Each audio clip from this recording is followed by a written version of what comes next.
श्वास के साथ एक बार जोरदार शब्दों में सद्गुरु महाराज की जय घोष करें ताकि हम लोग का अंतःकरण पवित्र हो जाए। बोलिए प्रेम से श्री सद्गुरु महाराज की जय। बंदन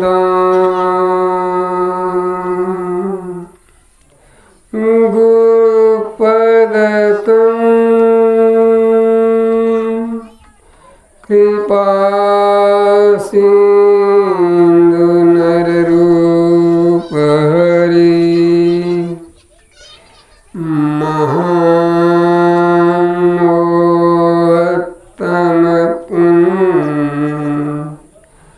जासु वचन रवि करनी कर मंगल मूर्ति सद्गुरु मिलय सर्वधा मंगलमय मंगल करना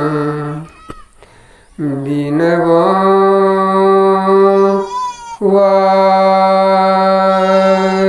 वारम वा बिनवा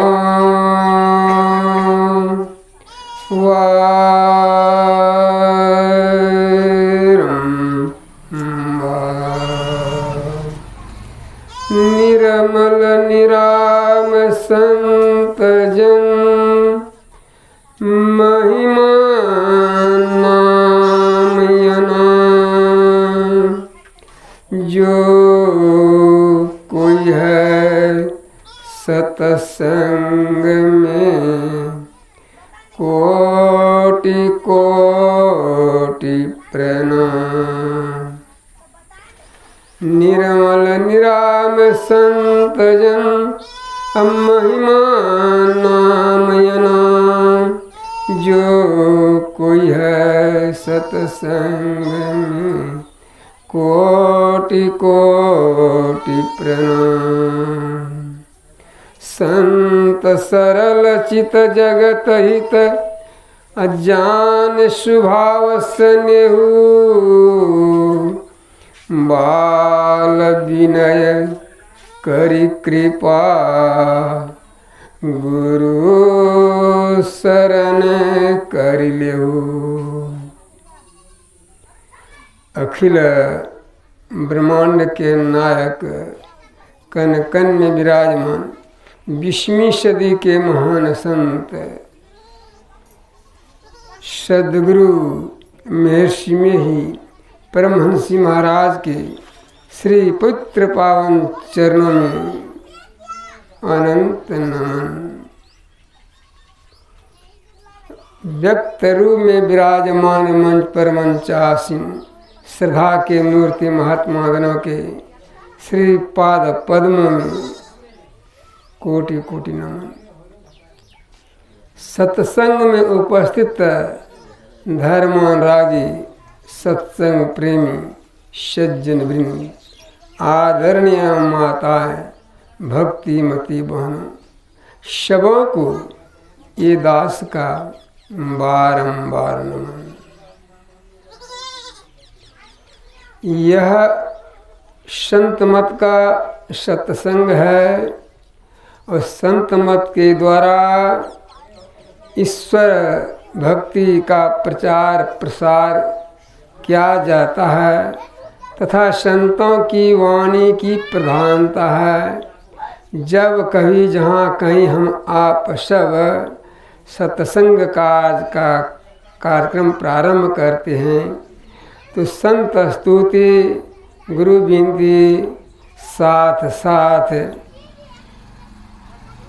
संतों की वाणियों को पहले अवलोकन करते हैं, श्रवण करते हैं, फिर बाद में उन्हीं पाठ के आधार पर कुछ कहे और सुने जाते हैं।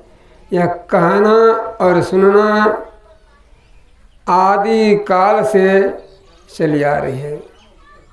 हम आप सब अभी श्री रामचरितमानस पवित्र सद्ग्रंथ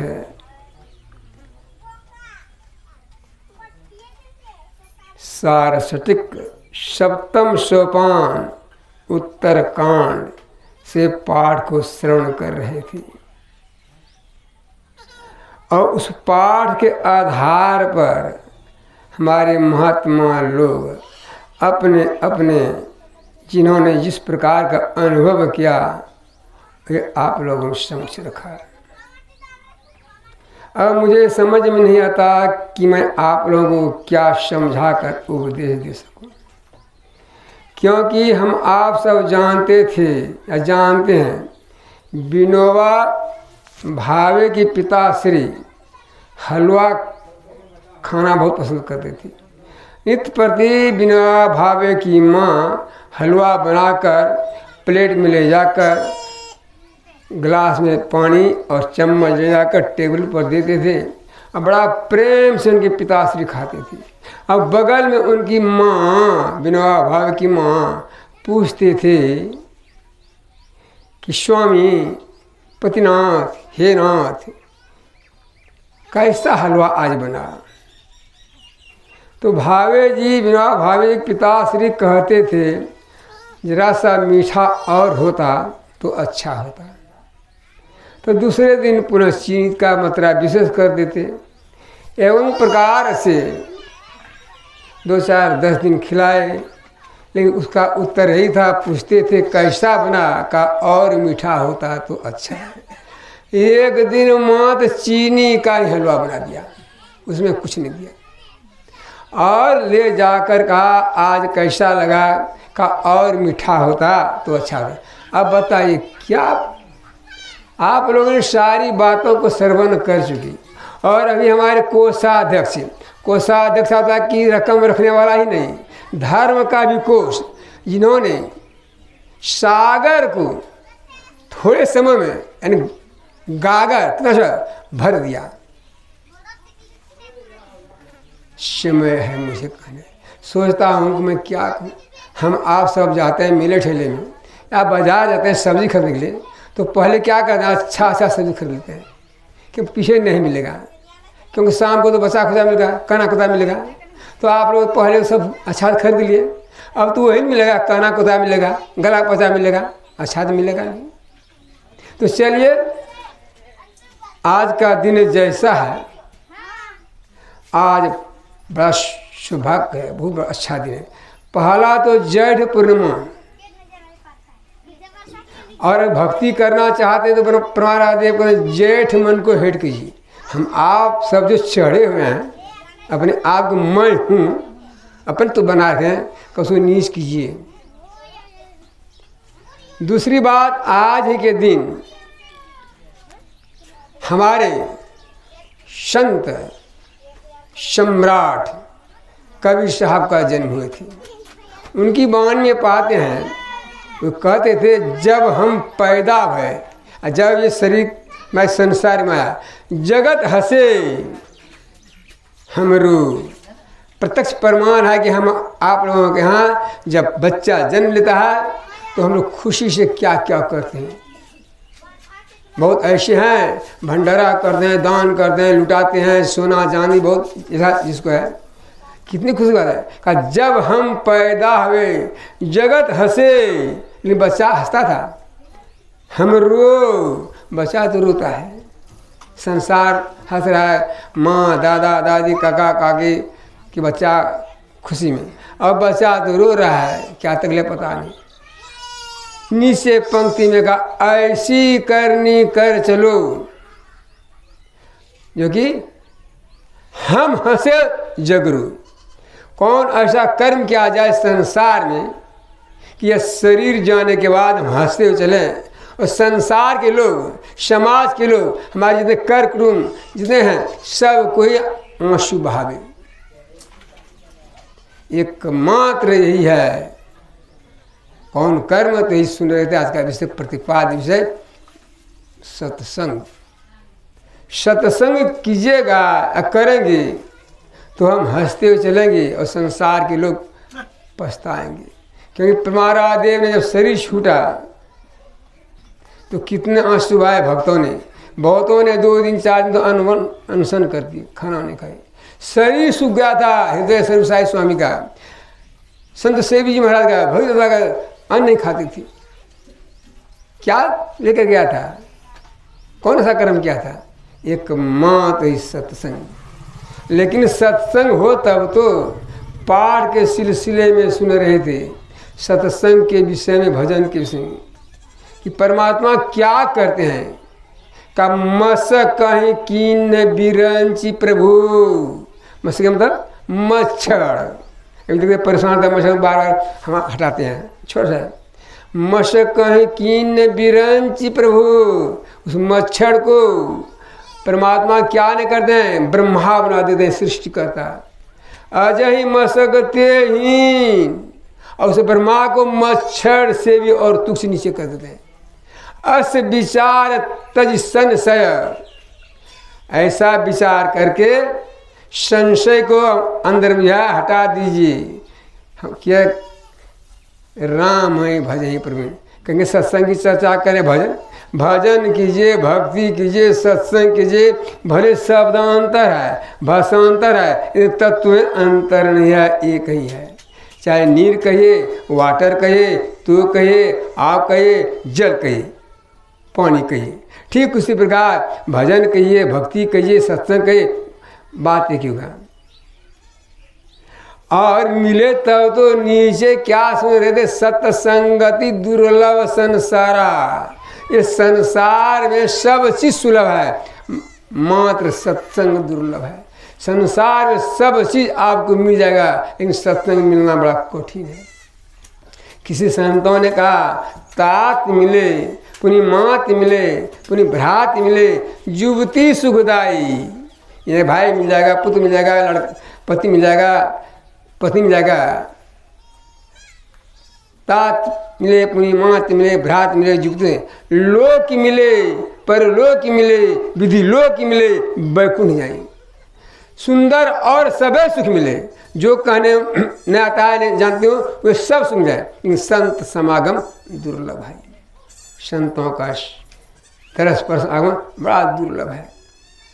लाभ क्या है? जब द्रवही दीन दयाल राघव साधु संगति पाइए, यही दरस परस समागमादि पाप राशि सही। जब संतों का दरस होता है, परस होता है, उनकी बंद श्रवण करते हैं, तो अंदर में कुछ पाप छीन होता है। इतना ही नहीं, रामचरितमानस लाभ हुआ कि तात स्वर्ग अपवर्ग सुख। कोई कहता है सात, कोई कहता है तात। तात में होता है भाई, और सात में स्वर्ग, सात स्वर्ग, सातों स्वर्ग, सात स्वर्ग है, तात स्वर्ग। हे भाई, स्वर्ग के सुख, तात स्वर्ग अपवर्ग सुख, धरे तुला एक अंग। अर्थात हम आप सब सब्जी बेच जाते हैं बाजार, तो क्या डंडी तराजू लेके जाते हैं, जो तराजू कहते हैं। आज तराजू एक डंडी है, उसमें 2 पल्ला रहता है। तात स्वर्ग अपवर्ग सुख, धरे तुला एक अंग, तुलनो ताई शकल मिली, जो लब सुख सत्संग। उसकी बराबरी नहीं कर सकेगा जो कि ले मात्र जो सत्संग किया, कितना आप संसार के सुख मिले। जो इसलिए भगवान शंकर मान सकते भी आप लोग सुन सके, गिरिजा संत समागम सम्न लाभ कछुआन। हम आप सब जानते हैं कि विशेष से विशेष लाभ हो, तो विशेष से विशेष अगर लाभ चाहते हैं तो संतों का संसर्ग में जाना है। आज का दिन है बुद्ध, और रामचरितमानस का पाठ में हमारे परमादेव कभी कभी कहा करते थे, यह रामचरितमानस हाई कोर्ट यानी पटना, उस समय बिहार झारखंड की था, अभी रांची बन गया है। तो और गीता जो है वह है का सुप्रीम कोर्ट का हाई कोर्ट। तो क्या चले भगवान वेद क्या करते हैं आज का दिन बोल, ओम युंजान प्रथम मनस्तत्वाय सविताधियम अग्नेर ज्योतिर्निचाय पृथिव्या अध्याभरत। हे मनुष्यो, संसार में 83,99,999 जीव हैं। किसी को नहीं कहा 99,99,999 जीव को नहीं कहा हे मनुष्य, एकमात्र मनुष्य को कहा हे मनुष्य। जगत प्रसव करता ईश्वर का तत्व ज्ञान प्राप्त करने के लिए अगर सुख चाहते हैं, परमात्मा का साक्षात्कार करना चाहते हैं, तो बुद्धि ना, आज का दिन बुधवार है, बुद्धि जो है उसको स्थिर कीजिए। बुद्धि जो है सत्संग कीजिए। बुद्धि जो कहता सत्संग कीजिए। जब तक सत्संग नहीं कीजिएगा तो लाभ नहीं होगा। संत होते हैं कैसे, अभी सुन रहे थे, भगवान श्री राम को उनके अनुज भाई भरत ने कहा था कि यह संतों का लक्षण बताइए। तो एक ही चौपाई में कहा, काटहि पर सुमलय सुन भाई निज गुण देहि सुगंधाई। यानी मलय चंद, अब पर सुन होता है गड़ासा टेंगा हथियार कहे। तो जब हम हथियार गड़ासा से या टेंगा से या किसी से चंदन काटते हैं, काटहि पर सुमलय सुन भाई निज गुण देहि सुगंध भाई। क्या करता है, चंदन अपने खुशबू से उस कुल्हाड़ी को खुश कर देते हैं, यानी अपना स्वभाव जो है उनको दे देते हैं। ऐसे होते हैं संत। एक कथा याद आ गई। वो कथा है यूपी का। यूपी में एक राजा हुए रंजीत सिंह।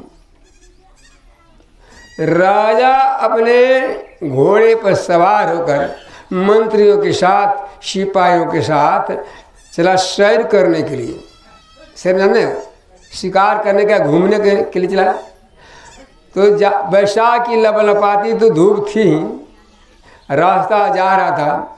उसके पड़ोस में एक बूढ़ी माँ थी। अब बूढ़ी माँ थी, उनके पास 2 बच्चियाँ थी। वो दोनों बच्ची की जो थी माँ पिता इस संसार से चल बसा था। अब बूढ़ी माँ बीमार हो गई थी और दोनों बच्चा भूख से व्याकुल था। क्षुधा शांत करने के लिए बार बार कहता था कि नानी भोजन कुछ दीजिए, भोजन कुछ दी। और कई दिन बीत गया था, 2-3 दिन बीत गया था। बच्चा व्याकुल था। क्या करती बूढ़ी माँ, बड़ा लाचार थी, बीमार थी, कुछ खाने का व्यवस्था नहीं था। उसके आंगन में एक बेल का वृक्ष था। येन कैन प्रकेन अपनी शैया ने बिछावन से उठा और आंगन में आए और बेल के वृक्ष को देखा एक बेल पका हुआ है। अब क्या क्या बेल को कहीं तोड़ता, एक ढेला ले लिया और ढेले को चलाया। जिस समय ढेले को चलाया, कहाँ पर बेल को निशाना किया कि बेल के मारेंगे तो बेल गिर जाएगा, बच्चे को खिलाएंगे। जिस प्रकार बच्चा सकता जाता आम के पास, आम गाछ के पास, और ढेला जाता आम तोड़ने के लिए। तो बूढ़ी माँ ने जो ढेला चलाया और उसी समय राजा रंजीत सिंह उसके दरवाजे ही पा रहा था। ढेला बेल में न लग करके, डाली में लग करके टकराया, आ जाकर राजा रंजीत सिंह के सिर पर। जब सिर पर गिरा तो उनका सिर फूट गया। जब फूट गया तो खून जाने लगा। अब खून जब जाने लगा, खून से शरीर तो लथपथ हो गया। अब उनके साथ जो मंत्री सिपाही था, कहा ढेला किधर से आया? तो कहा बगल में एक ही घर बूढ़ी गया अंदर और जाकर कहा क्या बूढ़ी माँ तूने ढेला चलाया? कहा हाँ बेटा मैंने ही ढेला चलाया। कहता हाँ बेटा, कहते मैंने ढेला। राजा का सिर फट गया, खून से लथपथ हो गया। तो हाँ माँ चलो राजा के पास। कहा चलो। बच्चे को लेकर साथ में गए। बच्चा रोता था। कहा क्या माँ ढेला तुम ही चलाए हो? कहा हाँ बेटा ढेला मैं चलाया। क्यों चलाए? कहा मैं तो देखते हैं अस्वस्थ हूँ, बीमार हूँ। ये 2 बच्चे जो देख रहे हैं, इनकी माता पिता इस दुनिया से चल बसे, भूख से व्याकुल है, क्षुधा शांत करके तंग कर रहा है, मुझे खाने की कोई व्यवस्था नहीं है, क्या खिलाते? जब बिछावन से उड़कर इधर उधर देखा तो बेल देखा। अब बेल में जब ढेला चलाया तो ढेला डाल में अटक करके आपके सिर पर गया। मैं दंडनी हूँ बेटा, मुझे दंड दीजिए। अब राजा का दिल पिघल गया। मंत्रियों से कहा है, मंत्रियों अभी तुरंत जाओ और घर से इस बूढ़ी माँ और बच्चे का भोजन, साथ साथ वस्त्र और साथ साथ कुछ द्रव्य लेते आना, ये कुछ नहीं खाएगा। कहता राजा ना पागल हो गए क्या? बुढ़िया ने ढेला चलाकर तुम्हारा माथा फोड़ दिया और तुम्हारे राज्य में आए एक साधारण बूढ़ी, इसको चलाए पुरस्कार देने के लिए, इनाम देने के लिए, इसको सजा देना चाहिए। का समझा नहीं। एक जड़ मूर्ख है, जो ज्ञान है, वृक्ष जो है जड़ है, उसको तो ज्ञान है। एक जड़ ढेला का मार सहकर फल देना चाहता है। मैं तो मनुष्य हूँ, मैं तो ज्ञानी हूँ, मुझे क्या चाहिए? ऐसे होते हैं संत। इसलिए कहा संत हृदय नवनीत समाना, कहा कवि पे काहे नहीं जाना। संतों ने संतों की सुने बहुत बखान, क्या कहने जाना? नवनीत यानी मक्खन। मक्खन का जानते हैं कि दूध को जमा कर मथ करके जो तैयार किया उसको मक्खन का कितना कोमल होता है। लेकिन कहा कवि कहे, कवियों ने कहा बाकी रह गया। क्या बाकी रह गया? उस मक्खन को अगर हम दे देंगे, घी अभी निकला नहीं है, माखनी है, पूरी छनाएगा जी, पूरी बनेगा मक्खन से नहीं। जब तक उसको तपाएंगे नहीं, घी नहीं निकालेंगे तब तक पूरे का निज परिताप द्रवही नवनीता, अपर दुख देख संत में। मक्खन जो है अपने ताप से पिघलता है, लेकिन संत जो है पराये के दुख से दुख है। जैसे बुढ़िया के दुख से राजा रणजीत सिंह दलित हो गए। संत होते हैं कैसे? बहुत सुन गए, हमारे हृदय से उत्साह सुन का दे। संत न होते बेसी। हमारे अभी सागर बाबा कह रहे थे कि शायद एक हम लाल में आए, कहा लाल बस संत नहीं होता। कहा सोचे शायद मुझे कह रहा, वास्तविक सत्य कह रहा, मैं संत नहीं हूँ। आप लोगों की छत्र छाया में आकर जो आप लोगों से सुन सीख पाया वही सुनाता हूँ। संत न होते बेस से न कथे बहु ज्ञान, और नो मठ के अधिपति बने, नो तीर्थ के स्नान। यानी संत लंबा लंबा दाढ़ी बाल बढ़ा लेंगे, गिरवा से पहन लेंगे, संत हो जाएंगे? नहीं। संत न होते बेसे नो कथे बहु ज्ञान, यानी प्रवचन करते कर 2-4 दिन कौन स्वामी विवेकानंद ऐसा कोई बन जाए संसार में भी। और उनको पूछा था जब प्रवचन कर रहे थे शिकागो शहर में अमेरिका में जाकर, तो पूछा था, उनको 5 मिनट समय दिया था और ऐसी शक्ति थी, उस शक्ति से कि निकाल घड़ी सबका तो अस्थिरता चलता है था, पानी पूरे आता ना छोड़ेगा हो। तो कहा यह प्रवचन कब तक चलेगा? का जब तक चांद सूझ रहेगा तब तक चलते रहेगा। अंत में कहा यह मस्तिष्क अक्षर पुस्तकालय का भंडार है। कहने आता कि संत न होते नो कथे बहु ज्ञान, नो मठ के अधिपति। मठ ना मंदिर, यहाँ तो मंदिर कम है। जाइएगा वृंदावन हरिद्वार में बहुत मंदिर है। वृंदावन में 6000 मंदिर है और एक एक मंदिर ऐसा है कि सिर पर पगड़ी बांधेगा और ऐसे देखा तो पगड़ी गिर जाएगा, इतना होता है। कहा उस मठ के मधासी बन के संत बन गए?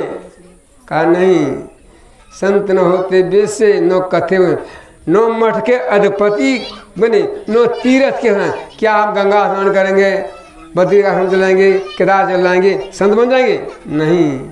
संत हुए सब देश में, सभी देश में और सब बेस में, सही बेस में। शाहदार है चाहे लाल रहे चाहे कैसे भी रहे, सही बेस में।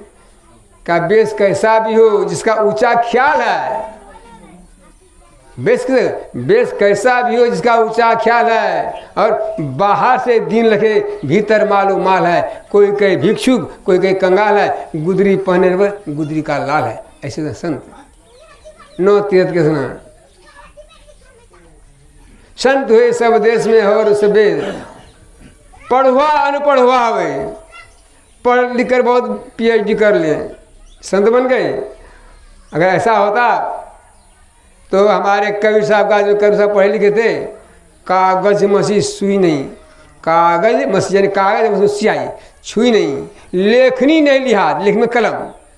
लेकिन आज उनका एक एक कोटेशन, एक एक चौपाई, एक एक शब्द को पढ़ पढ़ के PhD कर लेते हैं।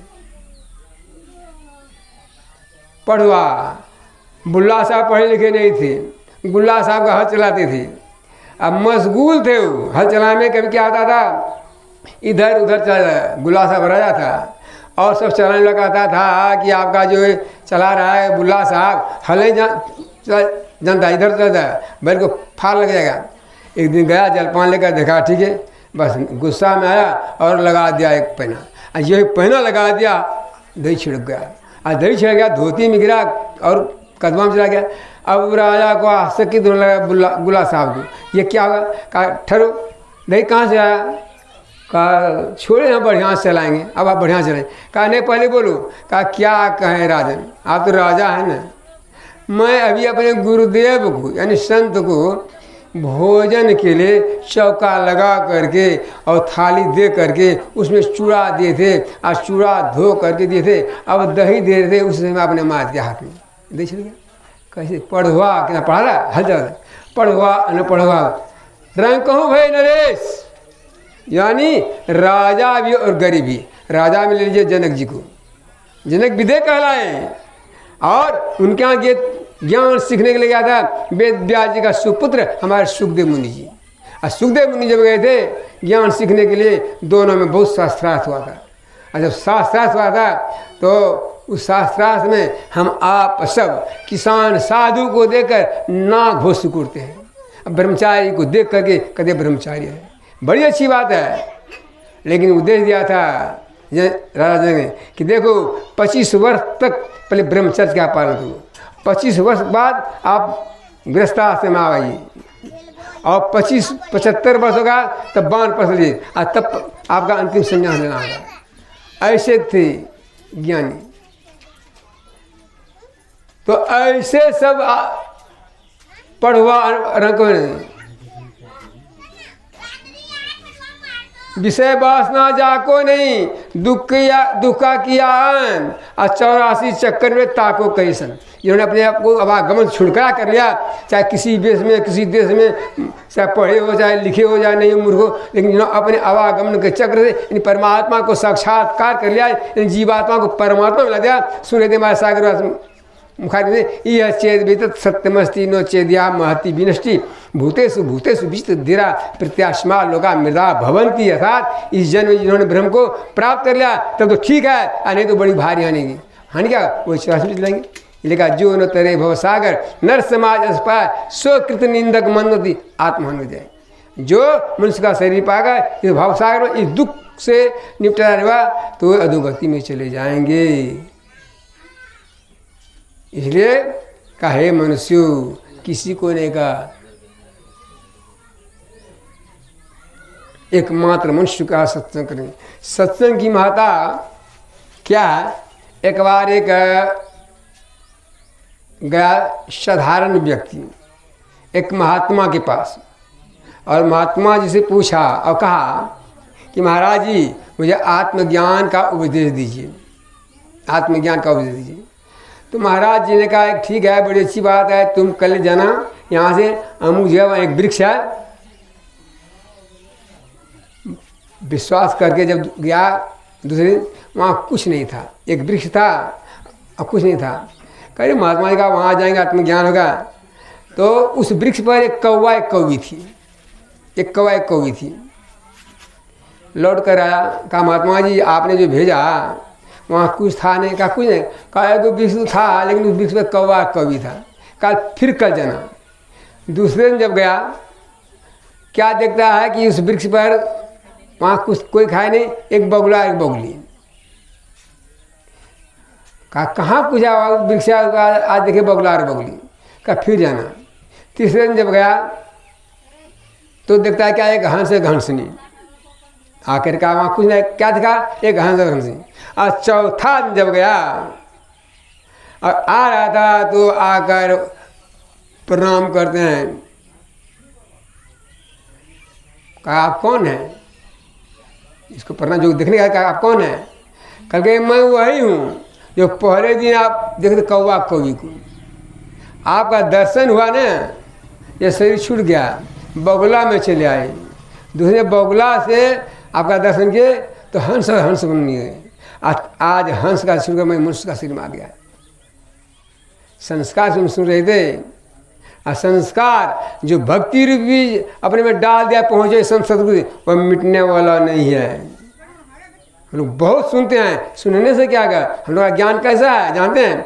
हम लोग का ज्ञान वैसा है कि ब्राह्मण कीरी पोथिया जो तितिर के ज्ञान और सगुन विचारे आपन नहीं ठिकान। यानी कहने का भाव कि एक दया आ गया महात्मा को। क्यों दया आ गया? एक शिकारी ने तोता को फंसा कर ले जा रहा था,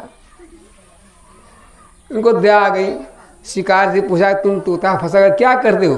कहा क्या करें बाबा, आप तो जाते हैं इधर उधर भजन सत्संग करते हैं, आपको बढ़िया खाना वस्तु मिल जाता है, हमको तो ज्ञान ही नहीं है। जाते हैं जंगल और जंगल में तोता फंसाते हैं और तोता फंसा कर जाते हैं बाजार में बेच लेते हैं। और बाजार में बेच करके जो पैसा मिलता है अपने परिवार का और अपने जीविका चलाते हैं। कहा जब बेचते हो कहा को तोता हमको नहीं दीजिएगा? कहा हाँ बाबा जी कहीं दे देंगे। तो क्या दीजिएगा? कहा बाबा आप जो दे दीजिए। एक तोता ले लिया और घर में ले जाकर तोता को पढ़ाने लगा। क्या पढ़ाने लगा? कि शिकारी आएगा, जाल बिछाएगा, दाना डालेगा, लोभ से फंसना नहीं। पूरा जब ट्रेंड हो गया तोता को ले जाकर जंगल में छोड़ दिया। वो गाने लगा और जब वो बोलने लगा तो सब तोता बोलने लगा शिकारी आएगा, जाल बिछाएगा, दाना डालेगा, लोभ से फंसना नहीं। अब जब ये गाने लगा सब, जैसे हम लोग तोता पूछते क्या कहते, राधे श्याम राधे नहीं बोलता है, राम राम सीताराम, ठीक सीख गया। शिकारी गया, देखा सब तोता तो गा रहा कि शिकारी आएगा, जाल बिछाएगा, दाना डालेगा, लोग से फंसना नहीं। शिकारी लौट के आ रहा था। अब महात्मा धीरे जा दे। कहा किधर गए थे? कहा क्या करें बाबा, गए थे जंगल तोता फंसाने के लिए। तो क्या आ गया? तो जाल नहीं डालेगा। क्यों? इसने डाल के सब तोता रट लगा के शिकारी आएगा, जाल बिछाएगा, दाना डालेगा, लोग से फंसना नहीं। कहा तूने परीक्षा करके देखा, प्रैक्टिकल किया, फिर चले आए?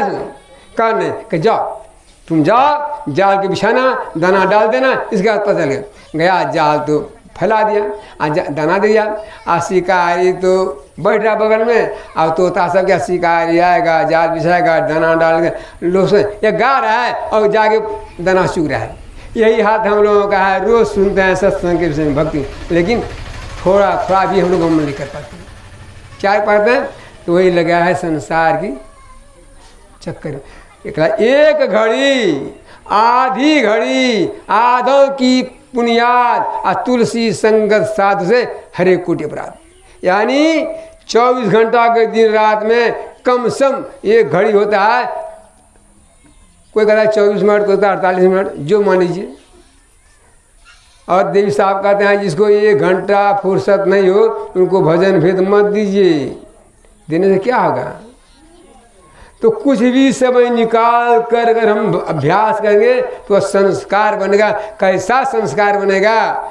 यह शरीर हम लोग का जब बिनसेगा, छूटेगा, तो क्या होगा? अन्य शरीर में नहीं जाएगा, और जाएगा तो जिस तरह काकभूषणी जी अन्य शरीर में गए, लेकिन उनको शरीर त्यागने में कष्ट नहीं हुआ, धारण करने में कष्ट नहीं हुआ। ठीक उसी प्रकार अपना शरीर बदलते बदलते फिर मनुष्य का शरीर मिलेगा, और मनुष्य का शरीर मिलेगा, और क्या होगा? तो जहाँ से हम लोग का तार टूटा हुआ है वहीं जुटेगा। जैसे हमको जाना है गंगवाड़ा, तो हम अगर वहाँ से हल्दिया सिखा गए, यहाँ कमी दूर होगा। इतना हमारा सत्य हो गया, इतना सत्य हो गया। नहीं विश्वास करते हैं, हम कई बार बोल चुके हैं, फिर दोहराते हैं, इसलिए बार बार याद के लिए हम अपना और साथ साथ आप लोग भी याद दिला। हम आप सब जानते हैं 1975 के हाल, पढ़े लिखे हमारे जानते होंगे जितने ग्रेजुएट्स हैं। 1975 में बिहार के मुख्यमंत्री श्री दारोगा राय जी थे उस समय, और बिहार के मुख्यमंत्री श्री दारोगा राय जी थी। उन्होंने ऐसे संत सदगुरु दीक्षा लिए थी, लेकिन उनका शरीर निधन हो गया, छूट गया। और जब छूट गया तो उनकी सेवा में संत सूर्य शिशु जी रहा करते थे। संत की सेवा में सूर्य शिशु जी रहा करते थे।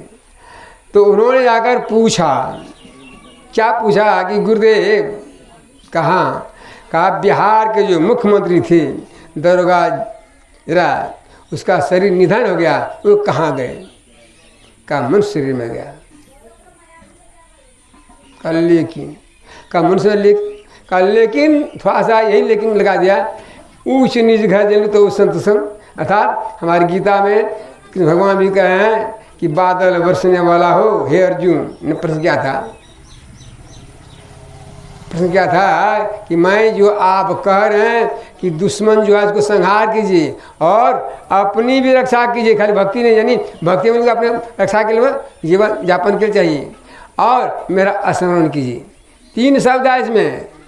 दुश्मन का संहार करना, दुश्मन क्या यहाँ क्या है? दुश्मन यहाँ संहार करना है जो कौरव पांडव की बात यहाँ नहीं है। दुश्मन हम लोग के अंदर में क्या है? इस नगरी में तिमिर समाना अज्ञानता है। कौन सी अज्ञानता है? यही 5 पाप, झूठ, चोरी, नशा, हिंसा, व्यभिचार हमारे अभी संचालक महोदय कर रहे थे। और षड विकार, काम, क्रोध, लोभ, मोह का तृष्णा, और इसके बाद यह तन मद, मन मद, जाति मद, विद्या मद, गुण मद, राज मद, उन्मद। इस सबको कहा यही दुश्मन है कि दुश्मन को संहार की, यानी इसका धीरे धीरे परित्याग, इसको छोड़िए। कथा तो लेता है लेकिन साथ तो क्या है ये छोड़िए और अपनी रक्षा कीजिए, यानी अपने मतलब अपने जीवन यापन के लिए हमारे परिवार के जीवन बिताओ स्वावलंबी, ब्रह्मांड फोड़कर संतों की आज्ञा है में माधसन, यानी स्वावलंबी जीवन। अपने परिश्रम की कमाई से खाना खाइए। अगर अपना परिश्रम की कमाई से खाना खाएगा खून खराब नहीं होगा, भजन होगा, और दूसरे की कमाई खाइएगा खून खराब होगा, भजन नहीं होगा।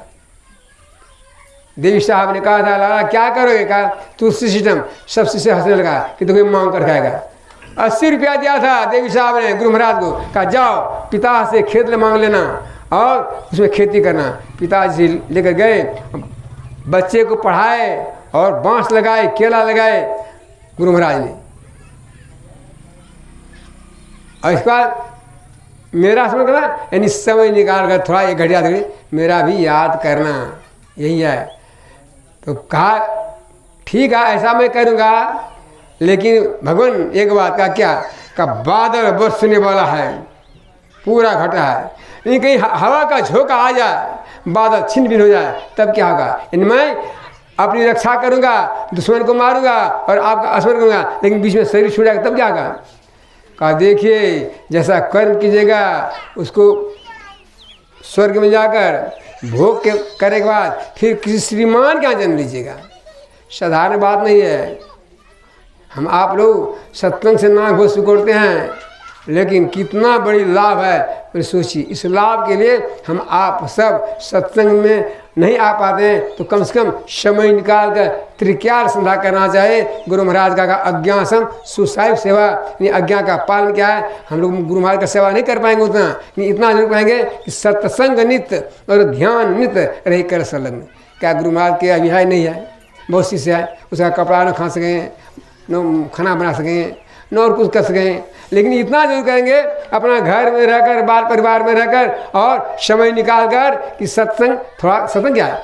सत्संग बहुत बड़ा नहीं है, इतना छोटा है, लोगों को सुनने में बहुत बड़ा है। हम कहते हैं इससे छोटा है नहीं, क्योंकि इस 7 को जो सिद्धांत है सवेरे का, सारी बात है उसमें कि ईश्वर का स्वरूप क्यों नहीं कर पाते हैं, क्या करेंगे, क्या वर्जन करेंगे, सारी बात है। जो परम तत्व से लेकर एक ईश्वर पर विश्वास पूर्ण होता, इस 7 को याद कीजिए, ये तो सत्संग है।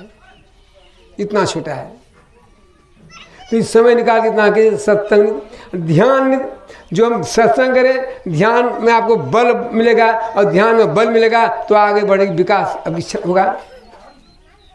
रह कर संलग्न हो, यानी छूटे नहीं था नहीं। देव साहब ने कहा था अगर बैठ कर नहीं कर पाते हो तो लेटे लीजिए अपने बिछावन पर, सोते समय भी कम से कम अभ्यास कीजिए। बिना अभ्यास का 1 दिन मत रहिए।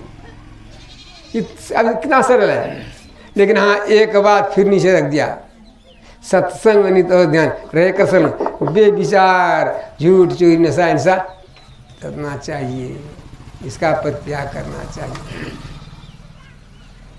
तो समय भी अब इनकार कर रहा है। अब मैं भी अपनी वाणी में अब सोचने की विराम देना चाह रहा हूँ। ये चंद शब्दों के साथ जो आप लोगों की सेवा की, इनमें जो भी त्रुटियाँ हुई होगी, और त्रुटियाँ तो अवश्य हुई होगी, तो उस त्रुटियाँ को आप लोग सुधार करेंगे और कहीं मौका मिले तो सुधारने का प्रयास करेंगे कि बाबा यहाँ आपने इस तरह का कहा, बाबा ये गलती हुई है, गलती, क्योंकि इससे सुधार करने का प्रयास किया, मैं इसी में खुश रहूँगा। और जब फिर कहीं मौका मिलेगा आपके क्षेत्र में आएंगे, समय मिलेगा, सागर बाबा की दया दृष्टि होगी तो 10-5 मिनट फिर ऐसे मिलेगा तो सुनाएंगे। और मैं इस क्षेत्र में आते रहते हैं, लाड़ प्यार हमको हरिओम बाबा का मिलता है, सागर का मिलता है। हम थे आज दक्षिण में आए, सागर बाबा से मिले, कहा चलेगा, कहा चलेंगे, कहा धूप है, कहा धूप क्या है। हमारे साहेब स्वामी कहा करते थे उतना बीमारी हो जाएगी, का जिस दिन शरीर छोड़ेगा उस दिन सत्संग छोड़ देंगे, सत्संग ही श्वास है। बोलिए प्रेम से श्री महाराज की जय। जिस पर परमात्मा की विशेष कृपा होती है उसे ही सत्संग में बैठने सुनने का अवसर प्राप्त होता है। अन्यथा लोग सत्संग होते हैं और मुंह खोलकर निकल जाते हैं। इसलिए दूसरे सत्संग का एक पार्ट का सत्संग का प्रवचन का कार्यक्रम समाप्त होता है। इसके बाद संध्या आरती होगी, फिर प्रसाद ग्रहण करके हम लोग अपने गंतव्य स्थान की ओर जाएंगे। इससे पहले हमारे सागर बाबा कुछ सूचनाएं सुनाएंगे। बोलिए प्रेम से श्री सद्गुरु महाराज की जय। सत्संग का प्रचार सुनिए। कल यानी 12 तारीख